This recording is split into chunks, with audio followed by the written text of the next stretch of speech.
வணக்கம். முத்துக்குமார். நம்ம தமிழ் சேனலை சப்ஸ்கிரைப் பண்ணுற அனைவருக்கும் என்னுடைய மனமார்ந்த நன்றி. அதே மாதிரி எனக்கு சப்போர்ட்டிவாக இருக்கக்கூடிய அனைத்து நண்பர்களுக்கும் என்னுடைய மனமார்ந்த நன்றி. இப்போது இந்த வீடியோவில் வந்து சப்ஸ்கிரைபர்ஸோட சில டவுட்ஸ்லாம் வந்து நான் சொல்லிடுறேன். என்னென்னா, மிஸ்டர் மிதுன் ராஜ் அப்படின்றவர் கேட்டிருக்காரு. Dear bro, thanks for the good tips. Also can you please explain about robo trading in Angel Broking software அப்படின்னு சொல்லி கேட்டிருக்காரு. ஆக்சுவலாக என்னென்னா, அந்த ஏஞ்சல் ப்ரோக்கிங் சாஃப்ட்வேர் வந்து என்கிட்ட கிடையாது. ஸோ நிறைய பேர் வந்து ரிலிகேர் பற்றி கேட்குறாங்க, இந்தியா இன்ஃப்ளைன் பற்றி கேட்குறாங்க, இந்தியா புல்ஸ் பற்றி கேட்குறாங்க, HDFC செக்யூரிட்டிஸ் பற்றி கேட்குறாங்க, ஷேர்கான் கேட்குறாங்க. ஸோ இதெல்லாம் வந்து என்கிட்ட இந்த லாகின்லாம் இருந்தால் தான் நான் அதை ஓப்பன் பண்ணி உங்களுக்கு கிளியராக எக்ஸ்பிளைன் பண்ண முடியும். இப்போதைக்கு வந்து என்கிட்ட அவ்வளோ ட்ரேடிங் சாஃப்ட்வேரோட லாகின்லாம் என்கிட்ட கிடையாது. நான் அவ்வளோ இடத்துலலாம் ஓப்பன் பண்ணல. அதே மாதிரி நம்மளுடைய சப்ஸ்கிரைபர்ஸ் மீட்டுக்கு அப்புறம் நான் என்னுடைய நம்பர் கொடுப்பேன். அதுக்கப்புறம் வந்து நம்ம யார் என்னென்ன இடத்துல சாஃப்ட்வேர் என்னென்ன மாதிரி ஓப்பன் பண்ணி வச்சுருக்காங்களோ, அதாவது சில பேர் ஷேர்கானில் வச்சுருப்பாங்க, சில பேர் வந்து இந்தியா இன்ஃப்ளைனில் வச்சுருப்பாங்க, சில பேர் வந்து ஜீரோதாவில் வச்சுருப்பாங்க. ஸோ அதெல்லாம் வந்து நான் கலெக்ட் பண்ணிவிட்டு அவங்களுடைய லாகின் யூஸ் பண்ணி நான் உங்களுக்கு எக்ஸ்பிளைன் பண்ணுறதுக்கு ட்ரை பண்ணுறேன். அடுத்தது வந்து கோல்டு ETF பற்றி வீடியோ போடுங்கன்னு சொல்லி கேட்டிருக்காரு. கண்டிப்பாக அதை பற்றி நான் டீட்டெயிலான வீடியோ ஒன்று போடணும். ஏன்னா கோல்டு ETF பற்றி நிறைய பேர் டவுட் கேட்டுட்ருக்காங்க. அடுத்தது வந்து சார், டெலிவரி இன்னும் ஜீரோதாவில் சொல்கிறாங்களே அப்படின்னா என்னென்னு கொஞ்சம் சொல்லுங்கள் அப்படின்றாரு. டெலிவரினா ஒன்றும் இல்லைங்க, அந்த ஸ்டாக்கை வந்து உங்களுடைய அக்கௌண்ட்டுக்கு பர்மனெண்ட்டாக இன்ட்ராடே பண்ணாமல் உங்கள் அக்கௌண்ட்டுக்கு சேஞ்ச் பண்ணுறதுக்கு தான் டெலிவரி.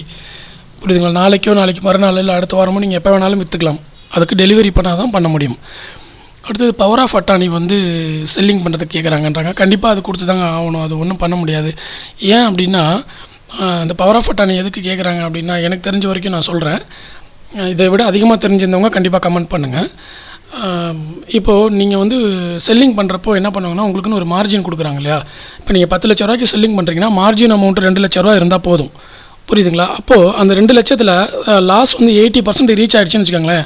அந்த சாஃப்ட்வேர் என்ன பண்ணணும்னா, ஆட்டோமேட்டிக்காக வந்து உங்களுடைய காலை வந்து க்ளோஸ் பண்ணிவிடும். புரியுதுங்களா? நீங்கள் செல்லிங் பண்ணியிருந்தீங்கன்னா அதுவே பை பண்ணிவிடும். 80%க்கு மேலே போச்சுன்னா அப்போ அதுவே பை பண்ணுறதுக்கு உங்களுடைய நீங்கள் வந்து அவங்களுக்கு பர்மிஷன் கொடுத்துருக்கணும்ல. பையிங் பண்ணுறதா இருந்தாலும் செல்லிங் பண்ணுறதா இருந்தாலும் நீங்கள் பர்மிஷன் கொடுத்தா தான் அவங்க பண்ண முடியும். கரெக்டுங்களா? அதுதான் வந்து செபியோட ரூல்ஸு. ஸோ அப்போ வந்து இந்த மாதிரி சுச்சுவேஷனில் அவங்க பண்ணலாம் அப்படின்றதுக்காக தான் இந்த பவர் ஆஃப் அட்டானி வாங்கிக்குவாங்கன்னு நினைக்கிறேன். இதுதான் எனக்கு இதுக்கு முன்னாடி ஒருத்தர் சொன்ன எக்ஸ்ப்ளனேஷன். ஸோ இதை பற்றி ஃபுல் டீட்டெயில் தெரிஞ்சவங்க யாராவது இருந்தாலும் வந்து எனக்கு கமெண்ட்டில் போடுங்க. அடுத்தது வந்து நான் ட்ரேடிங் ஆரம்பித்து 5 டேஸ் ஆகுது. புரோக்கர் கொடுக்குற டிப்ஸ் வச்சு ட்ரேட் பண்ணலாமான்னு கேட்குறாரு. புரோக்கர் கொடுக்குற டிப்ஸ் வச்சு ட்ரேட் பண்ணலாமுங்க. என்ன ஒரு ப்ராப்ளம் அப்படின்னு பார்த்தீங்கன்னா, எப்போ வந்து நம்ம இதெல்லாமே மென்டல் ப்ரிப்பரேஷன் தான். ட்ரேடிங்கிறது ரொம்ப பெரிய டெக்னிக்கல்லாம் ஒன்றுமே யோசித்து பயங்கரமாக படிக்கிற அளவுக்கெல்லாம் பெரிய விஷயம் இல்லை. ஒன்றும் மார்க்கெட் ஏறணும் இல்லை இறங்கணும், அதுக்குள்ளே வந்து இருக்கக்கூடிய சிக்கலான விஷயங்களை தான் நம்ம கற்றுக்கிட்டு இருக்கோம். புரியுதுங்களா? அப்போது நம்ம கற்றுக்க வேண்டிய விஷயம் எப்போ இருக்குன்னா, நம்ம அடுத்தவங்க சொல்கிறத கேட்க ஆரம்பிச்சிட்டிங்க அப்படின்னா நீங்கள் வந்து லேசி ஆயிடுவோம். நம்ம மென்டலி வந்து நம்ம லேசி ஆயிடுவோம், கற்றுக்கவே மாட்டோம். நம்ம எதுக்கு இதெல்லாம் ரிசல்ட்டு வருது, இல்லை ஸ்டாக் ஏறுது இறங்குது, இந்த நியூஸ்லாம் எதுக்கு படிச்சுக்கிட்டு இருக்கணும்? ஸ்டாக் புரோக்கர் வந்து கொடுக்க போகிறான் ஒரு கால், அதை நம்ம பை பண்ண போகிறோம், செல் பண்ண போகிறோம் அப்படின்னு சொல்லிட்டு நமக்கு லேசி மைண்ட் வந்துடும். அதுக்கப்புறம் நமக்கு லாஸ் அதிகமாக ஆரம்பிச்சிடும். புரோக்கரே கொடுத்தாலும் எப்படி கொடுப்பாங்க? ஏதோ ஒரு செட் ஆஃப் இண்டிகேட்டர்ஸ் வச்சுருப்பாங்க. ஒன்று ஃபிபனாக்கி பேஸ் பண்ணி கொடுப்பாங்க, இல்லை பிவோட் பாயிண்ட் பேஸ் பண்ணி கொடுப்பாங்க, இல்லை வந்து சூப்பர் ட்ரெண்ட் பேஸ் பண்ணி கொடுப்பாங்க, இல்லை வந்து ப்ரைஸ் ஆக்ஷன் பேஸ் பண்ணி கொடுப்பாங்க. ஏதோ ஒன்று அவங்களும் யூஸ் பண்ணி கொடுப்பாங்க. கண்டிப்பாக ஸ்டாப் லாஸும் கொடுப்பாங்க. அப்படின்றப்போ ஒரு 5 கால் கொடுக்குறாங்கன்னா அதில் வந்து நீங்கள் உங்களுடைய அனலைஸ் படி சில கால் பெட்டராக தெரியும். அதை நீங்கள் சூஸ் பண்ணணும்னா உங்களுக்கு நாலேஜ் இருக்கணும். ஃபார் எக்ஸாம்பிள், இப்போ நான் வந்து இதில் ஒரு டிப்ஸ் கொடுக்குறேன்னு வச்சுக்கோங்களேன். பிசி ஜுவல்லரி வந்து நல்லாயிருக்கு அப்படின்னு சொன்னேன்னா உடனே அதுக்கு வந்து நான் என்னோடய பாயிண்ட் ஆஃப் வியூவில் வந்து அது நல்லாயிருக்குன்னு சொல்லுவேன். சில பேர் வந்து ஆமாம் சார் நல்லா இருக்குன்னு கமெண்ட் பண்ணுவாங்க. சில பேர் வந்து இல்லை சார் பிசி ஜுவல்லரியில் வந்து பேட் நியூஸ் இருக்குன்னு சொல்லி கமெண்ட் பண்ணுவாங்க. அப்போ பாருங்கள், ஒரு ஸ்டாக் எடுத்துட்டிங்கன்னா ஒவ்வொருத்தவங்களுக்கும் ஒரு வியூ இருக்கும்.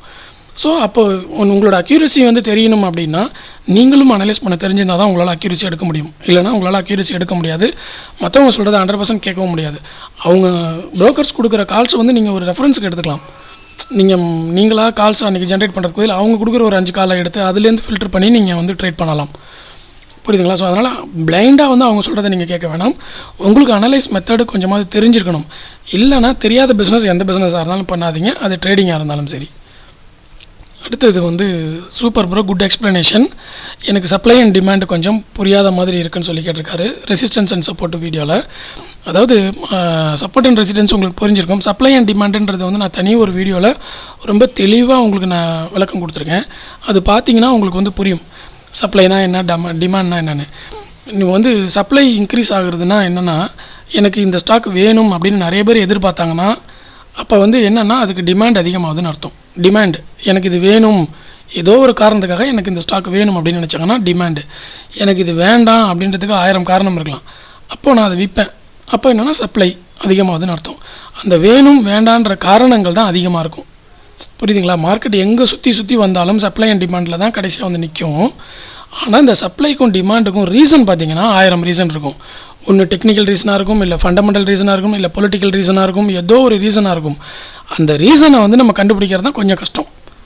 புரியுதுங்களா? மற்றபடி சப்ளை அண்ட் டிமாண்டு தான் மார்க்கெட்டில் ஒர்க் ஆகும். அதனால தான் சில பேர் என்ன பண்ணுவாங்கன்னா நியூஸே பார்க்க மாட்டாங்க, சப்ளை அண்ட் டிமாண்டை மட்டுமே பார்ப்பாங்க. ஏன்னா பின்னாடி இருக்கிற காரணம் என்ன காரணமாக வேணா இருக்கட்டும். ஏதாவது ஒரு குட் நியூஸ் வந்திருக்கலாம், இல்லை பேட் நியூஸ் வந்திருக்கலாம், இல்லை வந்து ஃபண்டமெண்டல் நல்லா இருந்திருக்கலாம், இல்லை டெக்னிக்கலி வந்து நிறைய இது ஒரு நல்ல லெவலை ரீச் பண்ணி நிறைய பேருக்கு வந்து ஒரு நம்பிக்கையை உருவாக்கியிருக்கலாம். ஸோ அப்போ வந்து சப்ளை இன்க்ரீஸ் ஆகும், டிமாண்ட் இன்க்ரீஸ் ஆகுன்றதை அவங்க புரிஞ்சுக்கிட்டு சப்ளை அண்ட் டிமாண்டை ஃபாலோ பண்ண ஆரம்பிச்சிருவாங்க. புரியுதுங்களா? அதிகமாக அந்த சப்ளை அண்ட் டிமாண்டை நீங்கள் புரிஞ்சுக்கணும்னா ப்ரைஸ் ஆக்ஷன் பார்த்தீங்கன்னா உங்களுக்கு புரியும் ஓரளவுக்கு. நான் கொடுத்துருக்க வீடியோவெல்லாம் பார்த்தீங்கன்னா உங்களுக்கு ஓரளவுக்கு புரியும். அப்புறம் இன்னொரு விஷயம் வந்து நான் சொல்லணும்னு நினச்சேன். இந்த இப்போ வந்து நான் ஒரு கேண்டில் எடுத்திருக்கேன் இல்லைங்களா? இது வந்து ஆக்சுவலாக பிரேக் அவுட் ஸ்ட்ராட்டஜிக்காக நான் எடுத்த கேண்டில். ஓகேங்களா? என்ன அப்படின்னா பிரேக் அவுட் ஸ்ட்ராட்டஜினா என்ன அப்படின்னா, இந்த மாதிரி ஒரு கேண்டில் இருக்குன்னா இதை தாண்டி காலையில், புரியுதுங்களா, காலையில் 5 மினிட்ஸ் கேண்டிலில் வந்து 5 மினிட்ஸ் கேண்டில் தாண்டி இந்த மாதிரி அடுத்த கேண்டில் ஓப்பன் ஆகி இந்த ப்ரீவியஸ் கேண்டில் பிரேக் பண்ணி மேலே போச்சுன்னா அது வந்து பிரேக்கு. ஓகேங்களா? பிரேக் பண்ணி மேலே போகும்போது இந்த இடத்துல நீங்கள் வாங்கலாம் அப்படின்றது தான் அந்த பிரேக் அவுட் ஸ்ட்ராட்டஜியில் நான் சொன்னது. ஸ்டாப் லாஸ் பார்த்தீங்கன்னா இந்த கேண்டிலோட எண்டு தான் ஸ்டாப் லாஸாக நம்ம வச்சுருந்தோம். அதே மாதிரி செல்லிங்லேயும் அதே மாதிரி தான் சொல்லியிருந்தேன். 1 ஹவர் கேண்டில்லாம் இருக்கு இல்லையா, இந்த பெரிய பெரிய கேண்டிலில் பேஸ் பண்ணி ட்ரேட் பண்ணுவாங்க. அதாவது 1 ஹவர் கேண்டில் இல்லை 30 மினிட்ஸ் கேண்டிலில் பேஸ் பண்ணி பண்ணும்போது இந்த பிரேக் அவுட் ஸ்ட்ராட்டஜி நல்லா ஒர்க் ஆகும். ஆனால் 1 மினிட்டில் வந்து கொஞ்சம் அக்யூரசி கம்மியாக இருக்கும். ஆனால் நிறைய கால்ஸ் வரும் 1 மினிட்டில். ஏன்னா ஒரு நிமிஷத்துக்கு ஒரு கால் வரும் இல்லையா, அப்போது பிரேக் அவுட் ஸ்ட்ராட்டஜி. அதே மாதிரி எந்த ட்ரேட் பண்ணாலும் இந்த பிரேக் அவுட்டை நீங்கள் வந்து மைண்டில் வச்சுக்கிட்டே பாருங்கள். புரியுதுங்களா? நீங்கள் எந்த ட்ரேட் பண்ணாலும் சரி பிரேக் அவுட் கேண்டில் மட்டும் நீங்கள் வாட்ச் பண்ணிக்கிட்டே இருங்க. அது வந்து ரெஃபரன்ஸுக்கு ரொம்ப உபயோகமாக இருக்கும். அப்புறம் வந்து இன்னொரு முக்கியமான விஷயம் என்ன அப்படின்னா, இப்போ வந்து இங்கே ஒரு கேண்டில் இப்போ நான் போட்டிருக்கேன். இந்த கேண்டில் வந்து ரெட் கலராக க்ரீன் கலராக நம்ம பார்த்துட்டு நம்ம என்ன சொல்கிறோம், பையிங் அதிகமாக இருக்குது, செல்லிங் அதிகமாக இருக்குதுன்னு சொல்கிறோம். அதாவது இப்போ இதில் வந்து என்ன இருக்குது, பையிங் அதிகமாக இருக்குதுன்னு சொல்கிறோம். ஆக்சுவலாக பையிங்னா என்ன, யாரோ ஒருத்தர் வந்து செல் பண்ணுறாரு, செல் பண்ணும்போது தான் நீங்கள் பை பண்ண முடியும். அப்போது பையிங்கும் செல்லிங்கும் ஈக்குவலாக தானே இருக்கும் இந்த கேண்டிலில். அப்புறம் எப்படி இதை நம்ம பையிங்னு சொல்கிறோம், பையிங் இன்க்ரீஸ் ஆகிருக்குன்னு எப்படி நம்ம சொல்கிறோம்? அப்போது செல்லிங் அதே மாதிரி வந்து செல் பண்ணாங்கன்னா என்ன அர்த்தம், யாரோ ஒருத்தர் வந்து நீங்கள் கொடுக்குற ஸ்டாக்கை பை பண்ணால் தான் நீங்கள் செல்லிங்கே பண்ண முடியும். அப்போ அது பையிங்காக செல்லிங்கா ரெண்டில் எதை கரெக்டாக நீங்கள் சொல்லுவீங்க அப்படின்னு பார்த்தீங்கன்னா, அந்த மாதிரி நம்ம வந்து பையிங்காக செல்லிங்கா அப்படின்னு ஆராய்ச்சி பண்ணாமல் கேண்டில்ஸ் வந்து எதை பேஸ் பண்ணி வரும் அப்படின்னா ப்ரைஸை பேஸ் பண்ணி தான் கேண்டில் வரும். அதாவது எப்படின்னா ப்ரைஸ் ஏறிக்கிட்டே இருக்குது. இப்போ 100 ரூபாலேருந்து 101, 102, 103, 104, 105, 106ன்னு மேலே போச்சுன்னா கேண்டில் வந்து க்ரீனில் மேலே போய்கிட்டே இருக்கும். இது வந்து பையிங் செல்லிங்கை பொறுத்து போடக்கூடிய கேண்டில் கிடையாது. கேண்டில்ஸில் வந்து நீங்கள் பையிங் செல்லிங், பையர்ஸ் செல்லர்ஸ் அப்படின்றத வந்து நீங்கள் வந்து ரெண்டாவது பட்சமாக தான் பார்க்கணும். ஃபஸ்ட்டு வந்து என்ன பண்ணணும்னா ப்ரைஸை தான் ஃபஸ்ட்டு நீங்கள் பார்க்கணும். ப்ரைஸ் மூலியமாக தான் இது வந்து மேலே ஏறிக்கிட்டு வருது. புரியுதுங்களா? அதுக்கப்புறம் வந்து ப்ரெஷர் எங்கே இருக்குன்றதை நீங்கள் பார்க்கணும். ப்ரெஷர்னால் இப்போ மேலே ஏறுது திருப்பி கீழே இறங்குதுன்னா என்ன அர்த்தம் அப்படின்னா அப்படியே ஆப்போசிட் ஆயிடுச்சுன்னு அர்த்தம். பையிங் எப்போ, ப்ரைஸ் எப்போ ஏறும் அப்படின்னு பார்த்தீங்கன்னா டிமாண்ட் அதிகமாக இருக்கும்போது மட்டும்தான் ப்ரைஸ் ஏறும். புரியுதுங்களா? அதாவது உங்களுக்கு வேணும், எனக்கும் வேணும், நம்ம எல்லாருமே வேணும்னு கேட்கும்போது தான் அது வந்து மேலே ஏற ஆரம்பிக்கும் அதோட விலை. அப்போ என்ன அர்த்தம், டிமாண்ட் அதிகமாகிடுச்சுன்றது அர்த்தம். அதே மாதிரி சப்ளை அதிகமாகுதுன்னா என்ன அர்த்தம்னா குறையும். புரியுதுங்களா? ஸோ அப்போ இந்த கேண்டில் வந்து எதை பேஸ் பண்ணி வருது, ப்ரைஸை பேஸ் பண்ணி பிரிண்ட் ஆகிட்டு வருது.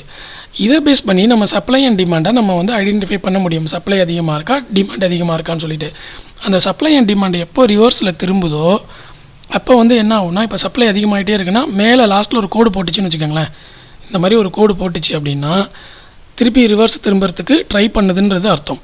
அதனால தான் நம்ம அந்த டோஜி சிம்பிள், அப்புறம் வந்துட்டு ஹேமர் சிம்பிள், அப்புறம் வந்து ஹேங்கிங் மேன் சிம்பிள் அதெல்லாம் வரும்போது நம்ம வந்து மார்க்கெட் வந்து டைரக்ஷன் திரும்புறதுக்கு ட்ரை பண்ணுது அப்படின்றது அர்த்தம்னு சொல்லுவோம்.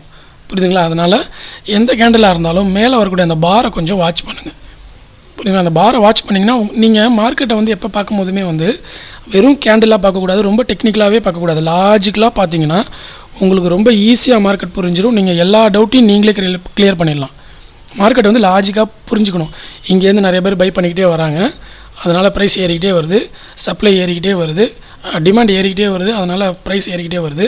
அதுக்கப்புறம் என்ன பண்ணுறாங்க, இங்கே வந்துட்டாங்க, அடுத்த கேண்டிலும் அதே மாதிரி ஆகிக்கிட்டே வருது. இவ்வளோ தூரம் வரைக்கும் போனதுக்கப்புறம் என்ன பண்ணுறாங்க, நிறைய பேர் கொஞ்சோண்டு தான் இறங்குது, ஃபுல்லாக இறங்கல. அப்போ என்ன அர்த்தம்னா, மேபி இந்த கேண்டிலில் வாங்கினவங்க ப்ராஃபிட்டை புக் பண்ணுறதுக்காக இந்த இடத்துல செல்லிங் பண்ணுறாங்களாம், பண்ணியிருக்கலாம். புரியுதுங்களா? ஆனால் பையர்ஸுக்கான இதில் வந்து இன்னும் ப்ராஃபிட் புக் பண்ணலாம் அப்படின்றவங்களோட எண்ணம் வந்து அதிகமாக இருக்குது. ப்ராஃபிட் புக் பண்ணலாம் அப்படின்னு நினைக்கிற கூட்டம் வந்து அதிகமாக இருக்குது. அப்போ என்ன ஒன்று, அடுத்த கேண்டிலும் பாசிட்டிவாக மேலே போய்கிட்டே இருக்கும். மொத்த கூட்டம் ட்ரேடிங்கில் உள்ளே இருக்கிற மொத்த கூட்டமும் வந்து எப்போ இது அவ்வளோதான், இதோட வேல்யூ இழந்துருச்சு, இனிமேல் இறங்கிடும் அப்படின்னு நினைக்கிறாங்களோ அப்போ ரெட் கலர் வர ஆரம்பிச்சிடும். அப்போ அந்த ரெட் கலரை பேஸ் பண்ணி நம்ம என்ன பண்ணுவோம், ரெட் கலர்னால் என்ன, செல்லிங் அதிகம், ப்ரைஸ் இறங்கிக்கிட்டே இருக்குன்னு அர்த்தம். ப்ரைஸ் இறங்குதுன்னா என்ன அர்த்தம், சப்ளை அதிகமாகுதுன்னு அர்த்தம். டிமாண்ட் இல்லை, அதனால் சப்ளை அதிகமாகுதுன்னு அர்த்தம். சப்ளை அதிகமாச்சுன்னா என்ன அர்த்தம், அதை வாங்கணும்னு நினைக்கிறவங்களோட எண்ணிக்கை குறையுதுன்னு அர்த்தம். அப்போது சப்ளை இறங்கிக்கிட்டே இருக்கும்போது நம்ம அழகாக புரிஞ்சிக்கலாம், இப்படி தான் மார்க்கெட் நடக்கும். இந்த மாதிரி நீங்கள் லாஜிக்கலாக தான் ஒவ்வொரு கேண்டிலையும் நீங்கள் பார்க்கணும், இந்த மாதிரி நடக்குது, இந்த மாதிரி நடக்குதுன்னு. இந்த மாதிரி மேலே ஏறிட்டு வந்து அது ஏன் ஹேங்கிங் பண்ணு சொல்கிறோம். ஒரு கேண்டில் வந்து மேலே அதிகமாக போச்சுன்னா அதை ஏன் வந்து நம்ம இந்த கேண்டில் வந்தால் அடுத்து இப்படி நடக்கும்னு எப்படி சொல்கிறோம். நம்ம வந்து அப்படியே பிளாங்காக மனப்பாடம் பண்ணிக்கக்கூடாது. அது ஏன்னு காரணத்தை பார்த்தீங்கன்னா, மேலே வரைக்கும் ஏறி இருக்குது, ஏறினோன்னா என்ன ஆச்சு, அதுக்கப்புறம் யாருமே வரல, ப்ரைஸை விலை ஏற்றுறதுக்கு யாருமே வரல. இதுக்கு மேலே ஏறாதுன்னு நினச்சிட்டு என்ன பண்ணிடுறாங்க, டிமாண்டை வந்து குறைச்சிக்கிறாங்க. இதுக்கு மேலெலாம் இதை வாங்க வேண்டாம் அப்படின்னு நினச்சிட்டு விட்டுறாங்க. அப்போ என்ன ஆகும், அதோட டிமாண்டு குறைய சப்ளை அதிகமாகுது. அப்போ என்ன அர்த்தம்னா, வாங்கணும்னு நினைக்கிறவங்களோட எண்ணிக்கை குறைஞ்சிருச்சுன்றது அர்த்தம் இந்த இடத்துல. புரியுதுங்களா? ஸோ இந்த மாதிரி லாஜிக்கலாக திங்க் பண்ணுங்கள். லாஜிக்கலாக திங்க் பண்ணிங்கன்னா உங்களுக்கு மார்க்கெட் ரொம்ப ஈஸியாக புரியும். இதை பர்ஃபெக்டாக சொல்லிக் கொடுக்காமல் உங்களுக்கு வெறும் கேண்டில் ஸ்டிக்ஸை நீங்கள் மொட்டையாக மனப்பாடம் பண்ணிங்கன்னா, நீங்கள் கேண்டில் ஸ்டிக்ஸை கற்றுக்கிறதுக்கு ரொம்ப நாள் ஆகும். எவ்வளோ நாள் ஆனாலும் உங்களுக்கு கன்ஃபியூஸ் ஆகும். நீங்கள் மனப்பாடம் பண்ணணும், இந்த சிம்பிள் வந்தால் இப்படி, இந்த சிம்பிள் வந்தால் அப்படின்னு. அதெல்லாம் எதுவுமே இல்லாமல் இந்த லாஜிக்கை புரிஞ்சுக்கிட்டிங்கன்னா நீங்கள் எந்த கேண்டில் வந்தாலும் நீங்கள் ஹேண்டில் பண்ணிவிடுவீங்க. புரியுதுங்களா? இதே மாதிரி தான் வந்து கேண்டில்ஸில் வந்து நம்ம இதுக்கு முன்னாடி ஒரு கேண்டில் பார்த்துருந்தோம். என்னென்னா, அந்த என்ன விஷயம்னா இருங்க, நான் இன்னொரு கேண்டில் ஒன்று போட்டிருந்தேன், அதையும் பார்த்துட்டு சொல்லிடுறேன். என்ன கேண்டில்ஸ் பார்த்தீங்கன்னா, சாரி, அந்த கேண்டில் எங்கே எடுத்து வச்சுருக்கேன்னு தெரில. அந்த கேண்டில் நான் எடுத்துகிட்டு உங்களுக்கு தெளிவாக வந்து நான் அதையும் எக்ஸ்பிளைன் பண்ணுறேன். அதாவது 2 கேண்டில் வரும்னு சொல்லியிருந்தேன் இல்லையா. ஹராமினா என்ன, ஹராமி வந்தால் 2 கேண்டிலாக வருது. அப்போ அந்த மாதிரி ஹராமி வரும்போது என்ன அதுக்கு காரணம் அப்படின்றதெல்லாம் வந்து நம்ம அதை 2த்தையும் சேர்த்து ஒரு கேண்டிலாக பார்க்கணும். அது எப்படி பார்க்குறதுன்றதெல்லாம் நான் அடுத்த வீடியோவில் உங்களுக்கு தெளிவாக விளக்கமாக சொல்லித்தரேன். புரியுதுங்களா? ஸோ இந்த வீடியோவில் உங்களுக்கு ஏதாவது பயனுள்ள தகவல் கிடச்சிருந்துச்சுன்னா கண்டிப்பாக வந்து லைக் பட்டன் ப்ரெஸ் பண்ணுங்கள், நம்ம சேனலை சப்ஸ்கிரைப் பண்ணுங்கள், பாசிட்டிவ் கமெண்ட்ஸ் எது இருந்தாலும் கொடுங்க. நன்றி, வணக்கம்.